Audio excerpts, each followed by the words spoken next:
Brian Barnett is just a regular guy. He's not a doctor. He has no legal license in any field of mental or emotional health. Brian Barnett merely shares the insights he's gained from his personal experiences for anybody who may choose to use such information as he or she personally chooses, while accepting full responsibility for his or her own individual thoughts, feelings, behaviors, and actions. Brian Barnett assumes no responsibility whatsoever for anybody's individual choice to expose himself or herself to any information that Brian Barnett shares. And by listening to this program, you're acknowledging that you, and only you, are responsible for your own thoughts, feelings, and actions. Happy Thursday, everybody. So glad you could make it back this week to The Last Symptom audio show. I'm Brian Barnett, the creator of The Last Symptom. I saw a couple of people last night that I haven't seen for a while. It was in a dream. I was together again with my ex-wife, Diana, and my longtime best friend, Jordan, who was killed in a car crash in 2005, also made an appearance.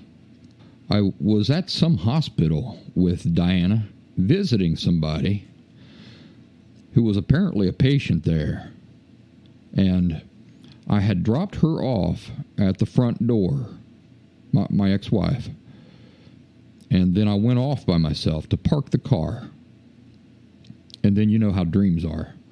The dream skipped all over creation as I tried to find my way out of the parking garage and into this hospital, and it was kind of like this insane maze. You know, I kept trying different elevators and stuff and not getting anywhere, but finally I did make my way to the area of the hospital where I was supposed to meet back up with my ex-wife. And when she saw me, she jumped up, rushed over to me, and said, "Jordan is here." Even in the dream, I had to have her repeat what she had just said because I couldn't believe it. "Who?" She repeated, "Jordan. Jordan's here. He's already in the room." Apparently, Jordan was there to visit the same person that I was there to visit, and I never did find out who this person was. But I rushed toward the hospital room, completely forgetting that he had been killed in a car accident 15 years ago. And when I got close, here comes Jordan, walking out of the hospital room, tall, a pretty girlfriend with him, holding hands, and he was lean and healthy looking and obviously older. And he saw me, and he got a big smile on his face, and we rushed to each other and grabbed each other by the arms with great happiness. Sort of like baseball players who have just pulled off a really spectacular play. You know, they kind of run to each other and grab each other by the arms and kind of do a little hoppity hop around. And that's kind of what we did in the dream. "How are you? What are you doing here? My God, it's been forever." I haven't been able to stop thinking about this dream. It's the only time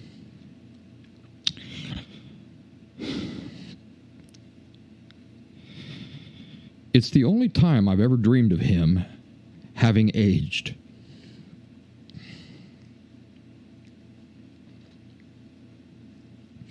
As if his life had gone on beyond the accident.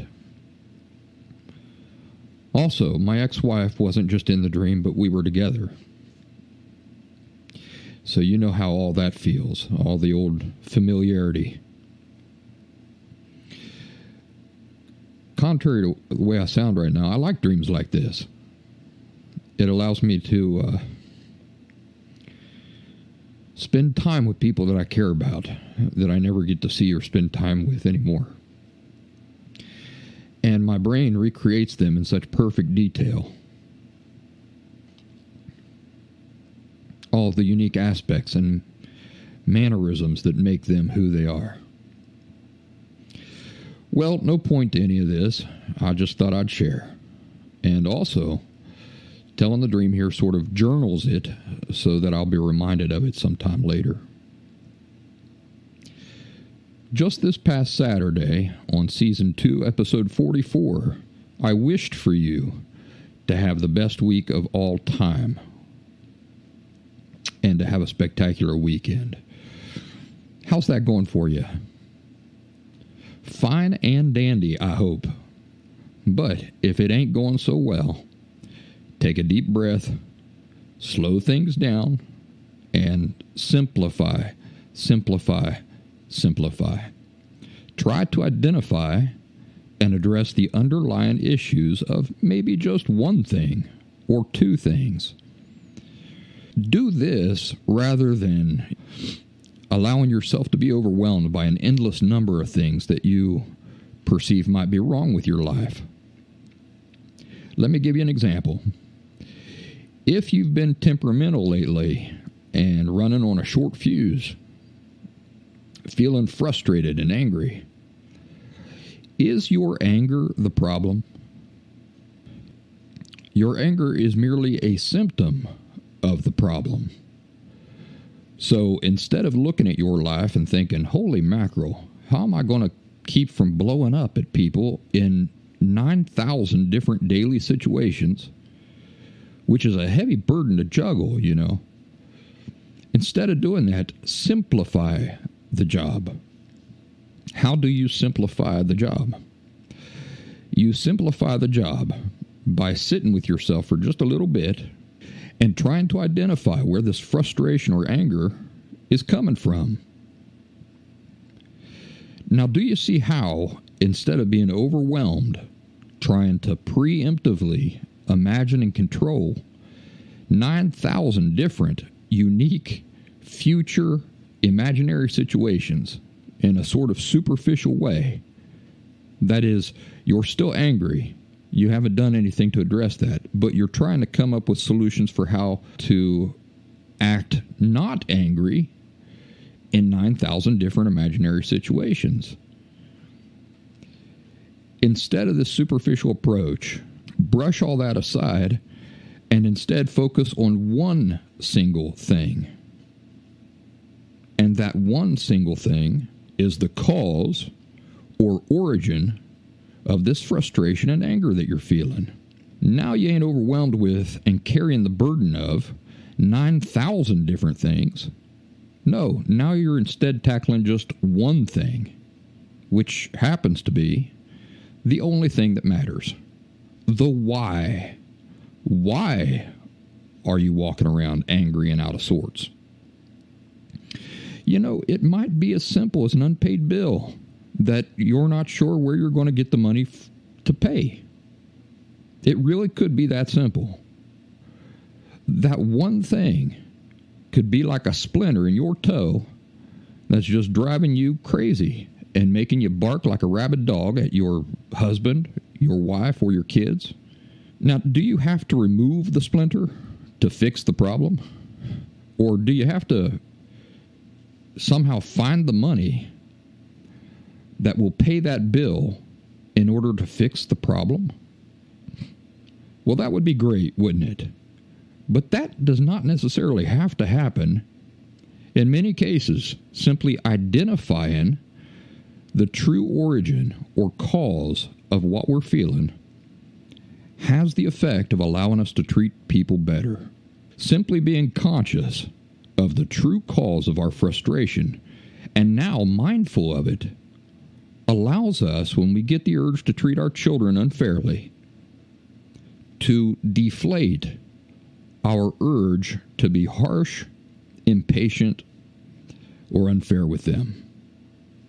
Because we'd feel pretty ridiculous mistreating somebody we care about when we are fully aware that how we feel has nothing to do with them or anything they've done at all, right? That mindfulness that comes from simplifying and focusing on causes rather than being misdirected by the sleight of hand that is symptoms is pretty powerful.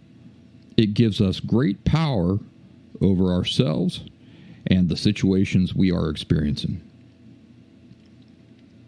Let me tell you about thelastsymptom.com, and that is my website full of free resources. It's also an avenue where you can support my work financially if you're so inclined. By the time you're listening to this show, I'll be in the mountains in West Virginia on a 4-day backpacking excursion. And this has been a long time coming. I think I've told you before that early on, I did do large portions of the Appalachian Trail, but it quickly lost favor with me. It's too popular, it's too tame, it's too artificial. You get into a camp and all the resources are depleted. You can't even find firewood or kindling to get a fire started because 1,000 people have been through there. So the only time that I choose for myself to willingly backpack the Appalachian Trail these days is in the dead of winter. And even then, there are too many people, which totally defeats the purpose of going into the quote-unquote wilderness in the first place for me. In the past few years, one of my best friends introduced me to another guy named Kevin. And so Kevin and I naturally became friends as well. And so now we have a natural threesome of buddies who regularly make plans to go out on backpacking excursions. Well, I'm just happy to have others to do these sorts of things with. And so what that means is that often I have to be willing to make concessions and be willing to allow others to make the decisions and plans and for me to just go along with them. Because you know what? I then have leverage to later say, this time we're doing what I have in mind. This is a complete change, by the way, from how I used to be before I recovered from borderline personality disorder. 10 years ago, I was very controlling, and I had very little patience for what other people lacked or wanted if I viewed it as stupid. Now, I am infinitely more accommodating and willing to wait my turn. All right, enough about that. Today's topic, the BCCCs of emotional health. What are the BCCCs of emotional health? You've been listening to me for forever, and you've never heard me reference this before. Well, that's because until the past few months, I never had a name for it. I had the concept fully in mind, but having a concept in mind and communicating it to other people are two different things. You know, this is how the law of individual inherent rights, responsibility, and authority worked out for me. I walked around for years understanding that law, but I didn't have a specific name to use to communicate it to other people. So, the BCCCs of emotional health, that's a B with 3 C's behind it. B, boundaries. C, communication. C, consequences. C, conditions. The BCCCs of emotional health are boundaries, communication, consequences, and conditions. How do they work? Well, first of all, you have to come to realize that you've been living without boundaries. To understand this fully, you have to imagine an emotionally healthy person and imagine why their life is emotionally healthy. Are they just allowing any sort of influences into their lives? No, they aren't. Because they are emotionally healthy, there are certain influences and aspects of life that they naturally don't want to allow and don't allow into their lives. So how do they control what gets into their lives and what has to stay out? Boundaries. Now, does the emotionally healthy person consciously think, I'm going to create a boundary here? No, they don't. Emotionally healthy people don't have to give these things names, and they don't have to follow some script by Brian Barnett and The Last Symptom. Because a natural consequence of them growing up healthy and living healthfully is that they have always applied these laws and principles. It's just a natural benefit of having grown up healthy. They understand these things and live by them on an instinctual level. They don't need to have a name for boundaries because they aren't following a script. These are natural features of how they approach and live life, simply as a natural result of being healthy and of having been raised healthfully. When an emotionally healthy person senses that something is not contributing to the overall balance of their emotionally healthy life, do you know what they do? They exclude it from their life. This is a boundary. Remember, boundaries are not something we put on others. Boundaries are something we have in place around ourselves. Have you ever gotten really heated with somebody in customer service and your voice begins to rise and you begin to get a little saucy and the lady stops you before you ever get completely revved up and she says, "Sir, I will not tolerate you speaking to me that way. If you continue speaking to me abusively, I'll end this conversation." What happened? Well, you butted up against her healthy and visible boundary, didn't you? She's not making any effort whatsoever to control you or make your decisions for you, but she will make a decision for herself and walk away and leave you there with nobody to abuse if you choose to continue, right? And what happens? Something in your brain says, there's no way I can stop her from ending her part of this conversation. I really need her help, but she's not going to tolerate being spoken to this way for much longer. So you dig in deep and you try to wrestle your emotions into submission, because as angry as you are, you realize that whatever she chooses to do is entirely out of your control. So you might as well play the situation in a way that she is comfortable with so that you can achieve what you came in here for. In the past, I've likened boundaries to castles. All of us are castles.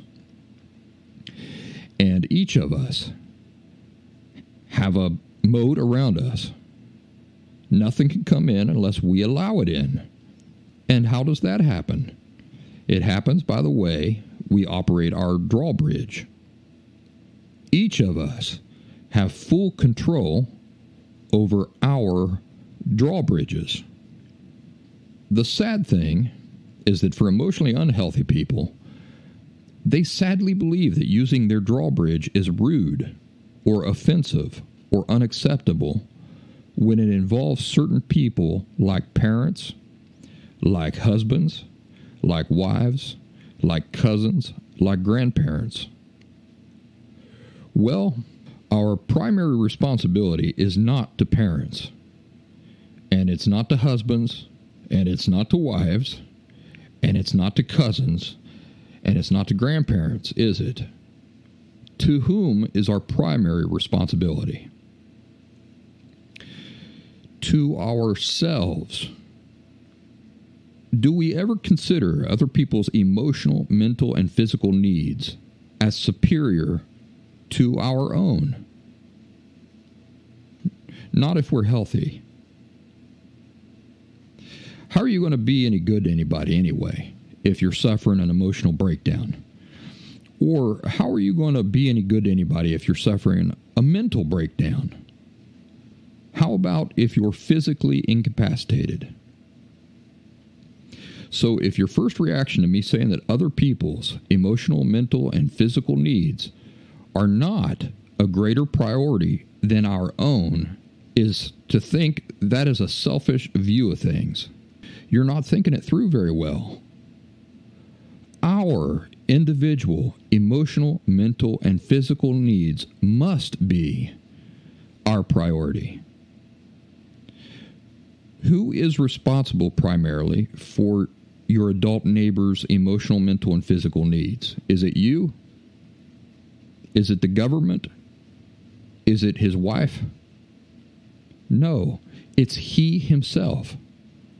That's what being an adult is all about. We leave a state of dependence and we develop to a state of independence. And this doesn't mean that we all instinctively know the best ways to care for our own individual emotional, mental, and physical needs. Instead, it simply means that we have the development to do so. We are capable of doing so, even if we're unable to do so because of ignorance or other factors. So our concern does not revolve around other people's sensitivities. I know we all live in a world right now that's sending you an opposite message, but really, other people's sensitivities can be anything. They can be anything. But they're not anything you have any control over whatsoever. We can't truly be in control of our individual lives if at the same time we are living our life according to other people's sensitivities. What does matter is our sensitivities when we're speaking about matters of emotional health. That's what you and I have authority and control over. And for matters of how you manage your own life, these are the only sensitivities that matter. And this brings us back to the drawbridge. You have total control over it. Anything that's in your life that's robbing you of health and peace and contentment, guess who's responsible for that? By the way, I got a thunderstorm coming down on me right now, and I'm hoping you can't hear it, but I'm just going to keep recording and hope that the show turns out well. So anyway, the question: anything that's in your life that's robbing you of health and peace and contentment, who is responsible for that? Is it the person robbing you of peace? No, because how are they able to get into your castle at all? They're only able to get in there at all because of the negligent person controlling the drawbridge. And you know who that is. So you may want to point a finger at the people stressing you out. Your mom, your husband, your sister, your uncle, your grandpa. But guess what? That's misdirection, and it's an illusion. Why are those people able to have continued access in your life to continue stressing you out? Because you yourself are choosing to allow it, despite the fact that it is bringing you greater disharmony, disorder, frustration than it's bringing peace, contentment, and health. So this may be a heavy point for some people to truly grasp. They feel that family has certain inherent rights over them, but they don't. They did at one point in time before you became an independent adult free agent, but that time is long behind you, and you haven't adopted to your new responsibilities to yourself very well. As an adult free agent, you are first and foremost responsible to whom? Your mother? No, grow up. As an adult free agent, you are first and foremost responsible to yourself. And what are you primarily responsible for now as an adult free agent? Your own emotional, mental, and physical well-being. So boundaries, they are a force field we put around ourselves that protects our emotional, mental, and physical needs and well-being. What is next up on the BCCCs of emotional health? Communication. As I said earlier, people who have grown up emotionally healthy live in harmony with the BCCCs of emotional health instinctively. They don't need to title the principles and laws they live by. They're just always living by them. So this is not one that people who have long histories of living emotionally healthy probably need to put into action very often. And let me explain what I mean. The communication part of the BCCCs of emotional health comes into play when we've been living without boundaries. And there are people in our life who have been long accustomed to you living without boundaries. So now you're educating yourself. You're beginning to wisen up about how unhealthy a style of life this has been. And you begin learning about boundaries and the proper way to implement them. So what do? Do you create a bunch of new boundaries, things that you're no longer going to tolerate, but then keep them a secret? Now you see how the communication part of the BCCCs of emotional health comes into play. The situation is you've been living without boundaries, and a bunch of people in your life is used to interacting with you with no or few boundaries, or boundaries that you in no way enforce, which means no boundaries at all, just a bunch of talk. And now you want to move from living like this to truly living with boundaries. So the first step, as we've already mentioned, is first creating the boundaries. But the second step is just as important. It is clearly communicating these boundaries to the people in your life. This is only fair. You can't create boundaries and fairly expect the people in your life to suddenly begin honoring your boundaries if you haven't even communicated them. It's not fair for us to expect others to be mind readers. So, communication. We communicate the boundaries. And communicating will happen with each step in the BCCCs of emotional health, as you'll see. Next up, consequences.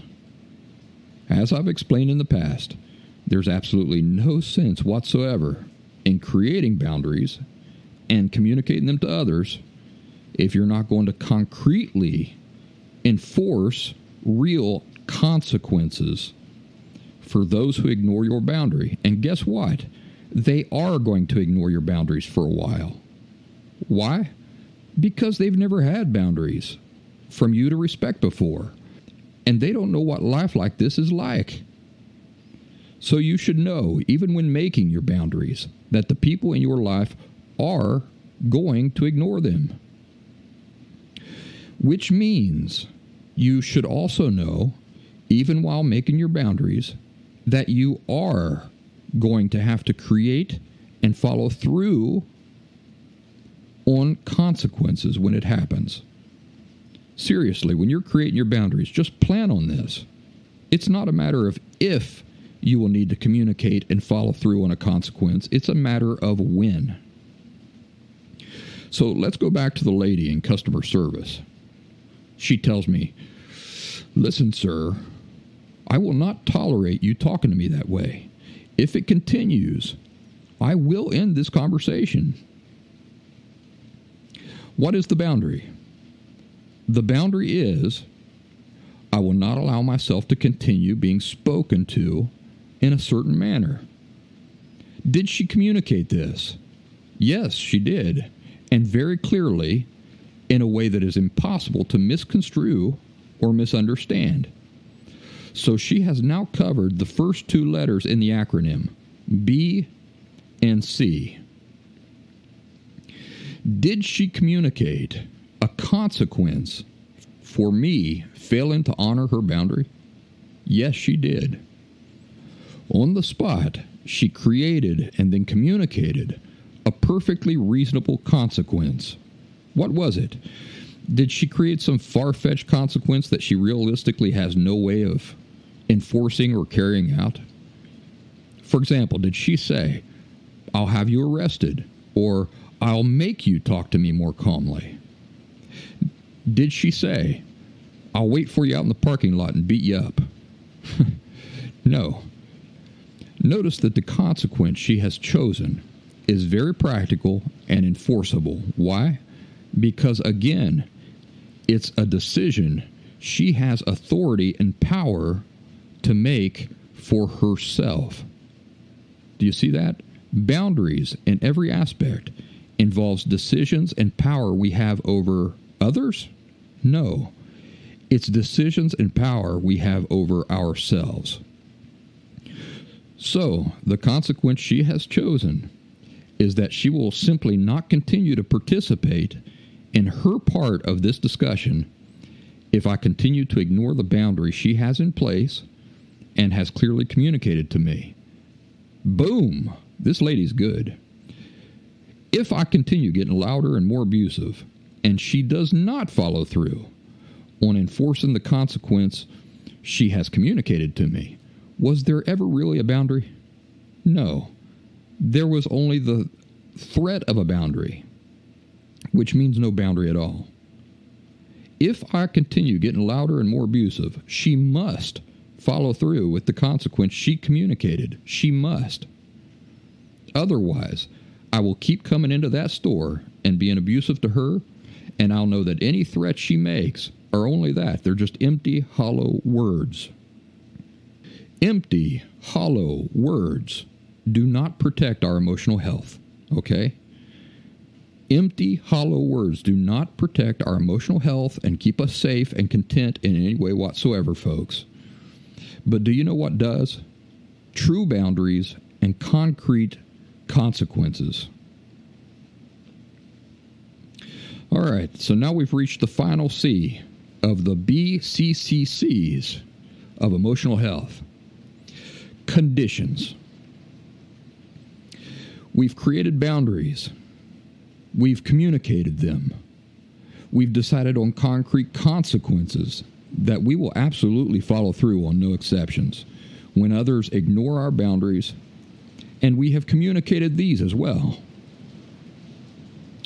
Finally, we create conditions that others can meet if they want to be allowed to continue in relationships with us, or if we want to allow them an opportunity to come back once they have been excluded. And as always, we communicate this. So back to the lady in customer service. I ignore her boundary, and then she follows through on the consequence. She turns and walks off without another word, probably to go talk to her manager. And I'm left standing there, seething, empty-handed. I've now thoroughly shot myself in the foot because of my failure to simply respect her reasonable boundary and to believe that there would be a consequence for doing so. So she's turned and walked off and left me there just burning on fire. And after a few minutes, maybe I wander around the store a bit, I start to calm down. And I realize what a jerk I was being. And I start to have regrets.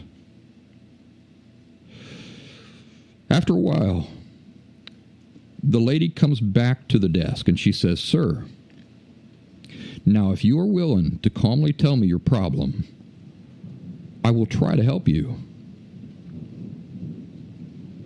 What has she just done?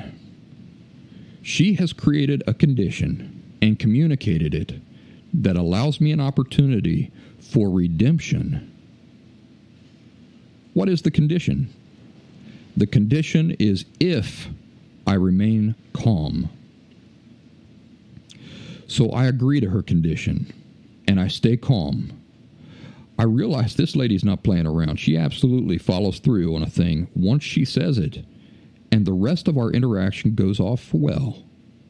I probably even apologized to her at the end for losing my cool. Of course, there is always the possibility that I'm still angry and feeling slighted, and so just to shoot myself in the other foot, I refuse her conditions and I march out of the store. That also is a real possibility. The BCCCs of emotional health are not a guarantee that others will do what we hope they will do. If you believe this is the purpose of the BCCCs of emotional health, you've missed the point. The BCCCs of emotional health are your way of maintaining your emotional health, and inner contentment, and managing what you will or will not allow in your life. Again, it bears repeating that boundaries and consequences and conditions are not things we throw upon other people. They seem that way, but they're not. They're things we throw upon ourselves. Even consequences, if you noticed, are not something we do to other people. They affect other people, but they are simply decisions we have authority to make over we ourselves about what we will do or not do moving forward. So now you have the template. It's your job to really think this through and apply it to the specifics of your circumstances. For example, some of you have husbands that you've been married to for 100 years, and you've never properly lived with boundaries, the two of you. And now you are genuinely beginning to see the importance of them, and you're trying to implement them into a new, healthy approach to living. Is it going to be enough to create a condition that, for example, if your husband is abusive, you'll go into another room and not talk to him? Probably not, because if he doesn't respect the boundary, what makes you think he's going to respect the consequence that is really unforceable in a house that he partly owns? He'll just follow you into the other room, maybe kick the door down if he has to, and he'll keep raging at you.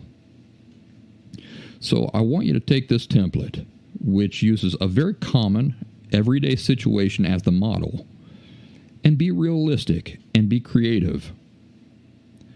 A serious violation of a boundary must have an equally serious consequence. Maybe the consequence you settle on will be to leave for 2 weeks.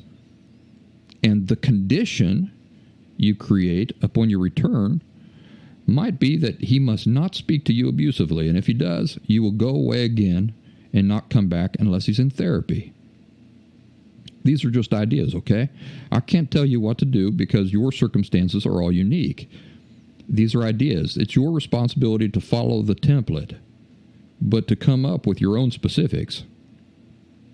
In my case, with my dad, I preferred to set my boundaries, communicate them, express the consequences, and then express the conditions for us to have a reunited relationship through letters. I preferred this because my father has a way of confusing me and getting me tangled up in a live conversation. He can twist things. I can misspeak. I can forget to include something important that I wanted to include. But when I write a letter, I'm able to spend as much time as I need writing it. I can get my thoughts down precisely and even sit around with it for a while before deciding to send it. I can make changes or additions. When he gets the letter, he has nobody to argue with. He can't interrupt me, you see. A letter allows me to create and apply and communicate the BCCCs of emotional health and have a captive audience. And remember, this audience is usually irrational and unreasonable. So you need them to be captive. And afterwards, my conscience is perfectly clear if my father does absolutely nothing to meet my conditions or respect my boundaries, and now I have to concretely enforce the consequences that I very clearly communicated to him in precisely the way that I'd hoped to communicate them.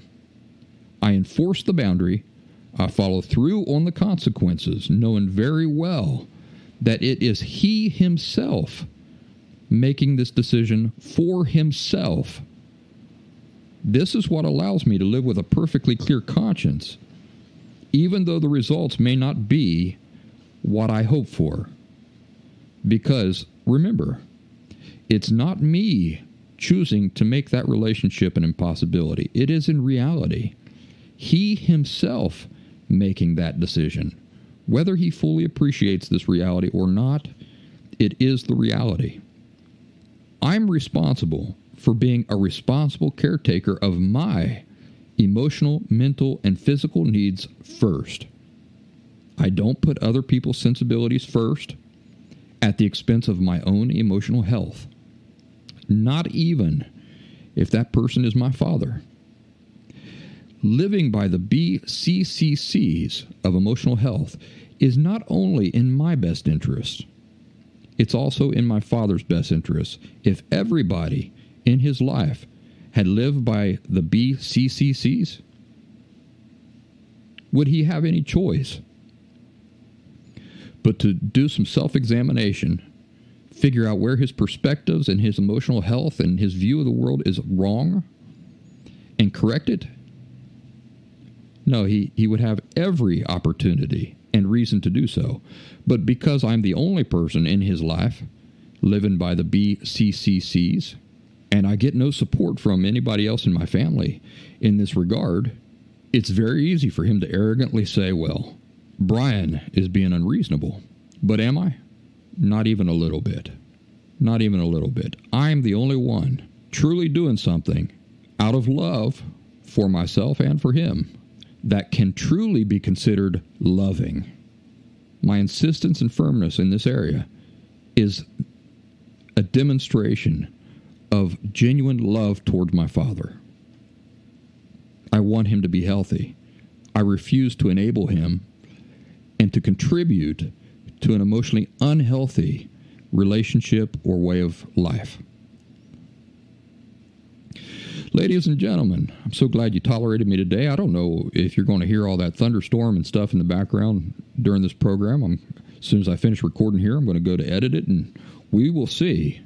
But if you do, I hope that you're able to listen through the background noise to really absorb the information of today's show. I think it's probably going to be one of the most important shows, a special show that I will designate as such, so that the most people will have an opportunity to benefit from it. Hope you're having a wonderful week. As I usually say, be good and kind and patient with yourselves. Run over to thelastsymptom.com. Support my work if you're so inclined.